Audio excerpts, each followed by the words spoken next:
in your Family Health Cast, the gift of blood is a wonderful donation, and when it comes to giving, there are some donors who are in even greater demand. Rochelle Lipker here with the American Red Cross to kind of explain that. Thanks for being here. Yes, no, thank you so much for having me. And so, you know, we talk a lot about coming in and doing a donation of blood. Right. You know, and especially if you're O negative. So that's the universal blood type, and that can be used for anybody. So if there's any blood shortages or if there's not time to type somebody's blood, they always just grab O negative. However, O positive is the most transfused blood type. But today I'm going to talk about sickle cell disease. Okay. So I brought some little props, and so this is what a regular red blood cell would look like. Sure. It's round, it's soft, it's pliable, and it can just kind of flow through our veins. But those that suffer with sickle cell, it looks like a little farmer's sickle, and it's more rigid, and it can cause pain. And these are more sticky than the regular blood cells. And so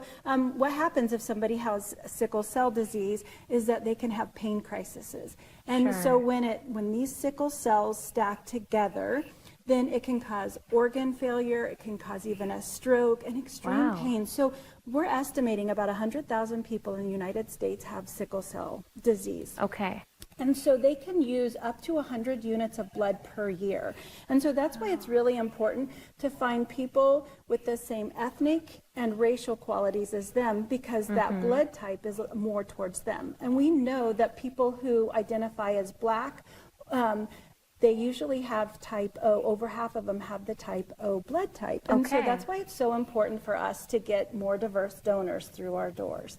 And so, you know, we're kind of making the plea. So if you identify as Black or multiracial, you can come in and donate blood, and we will test your blood to see if you have the sickle cell trait, or if you're a sickle cell warrior that can help those who suffer from sickle cell disease, which is amazing to me. Right. Very interesting. And so a person probably wouldn't know that otherwise if they don't come in there. Yeah, we did not widely test. The United States did not widely test until 2006, and then they tested everybody who was who had any African descent or identified as Black or multi-racial. Then they tested those patients after 2006. So if you have been born, or your children or whoever have been born after 2006, they've been tested typically. Okay. However, before that, you may not even know that you carry the trait. And so having the blood test done, you will know if you're a sickle cell warrior who can help those, or, you know, if you carry that trait.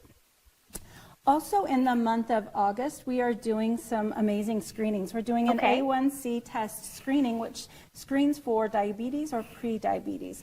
And we don't take any extra blood. We take the blood that you already donated, and you'll be notified within 2 weeks. We did this back in March, and 1 in 5 donations came back saying, hey, you might want to talk to your healthcare provider about this. So we know that those of different racial or ethnic groups are predispositioned, you know, it's genetics, to having diabetes. And so if you can catch it early, sometimes it can be reversed, you know, through diet and exercise. And so this is just another health screening that we do. We're going to do one this month and then one later in the year.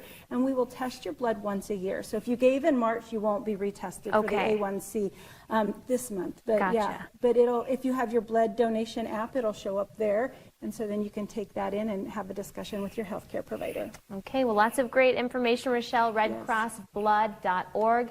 Thank you so much. Thank you so much. All right, coming up next.